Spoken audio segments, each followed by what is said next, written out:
All right, we're riding the 2018 Rocky Mountain Altitude. 150 in the rear, 160 up front. Just got done climbing on it. Man, this thing climbs, honestly, I think better than any 150 mil travel bike I've ever ridden, which is really crazy that I'm saying that because there's a lot of bikes out there that climb really well. But man, this thing just pounded it up the climbs.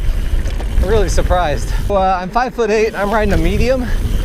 And compared to most of the mediums I've been riding lately, this one's a shorter reach than most of the other ones I've been riding. For example, I just rode the Pivot Mach 5.5. It's definitely a lot longer bike in a size medium than this. It's this rocky section. It's a really nimble bike. I think that's partially because it's such a short bike.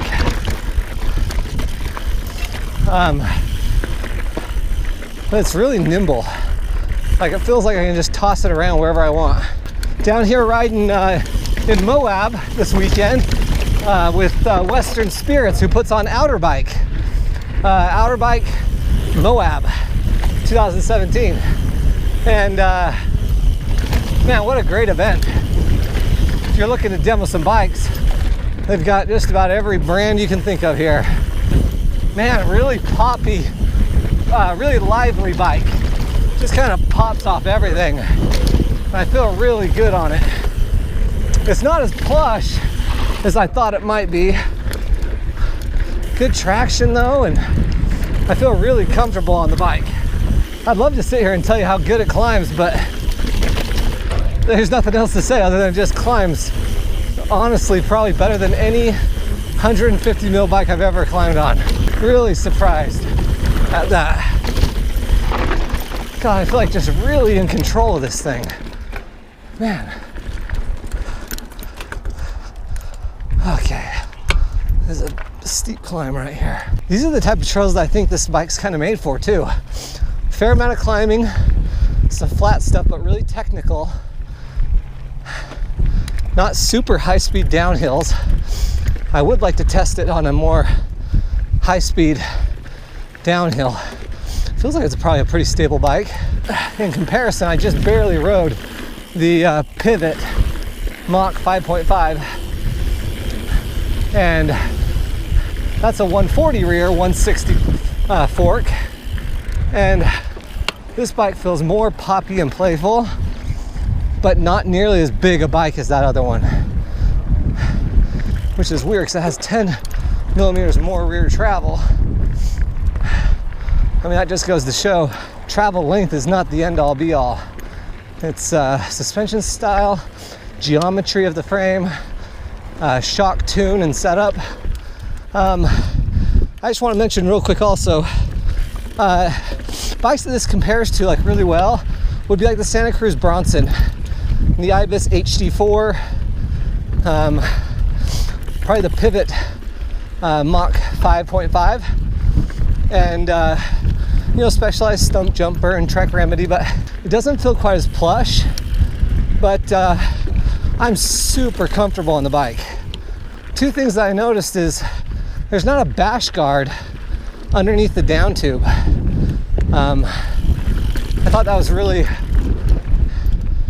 interesting. And then also the bash guard on the chainstay on the drive side to prevent chain slap is like pilling off on this one.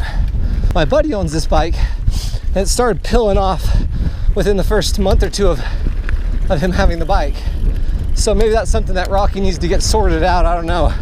Otherwise, this thing has tons of traction everywhere. Like, I feel really confident on this bike. Like, just really confident. I dig it. Another thing I wanted to mention was, if you're looking at the Thunderbolt, I don't know if there's any reason to even look at the Thunderbolt compared to this Rocky Altitude. I would say just go for the Altitude.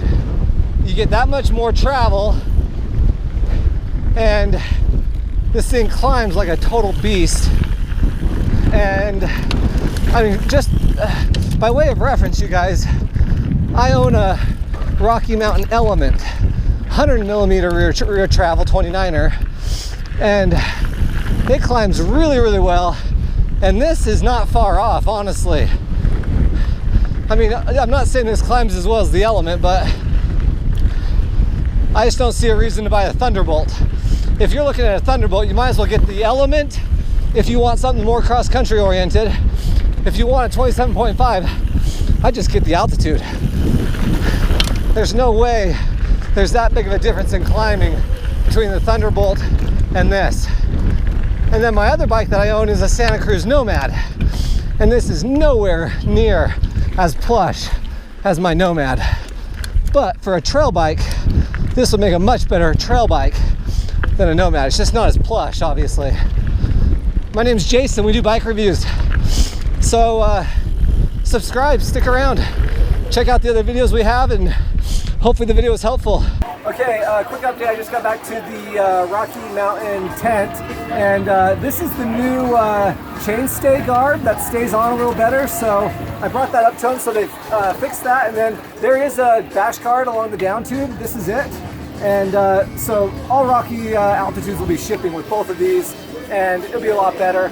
I just wanted to clear that up since I mentioned it in the video. Anyway, otherwise, it's a beast. Thanks, guys.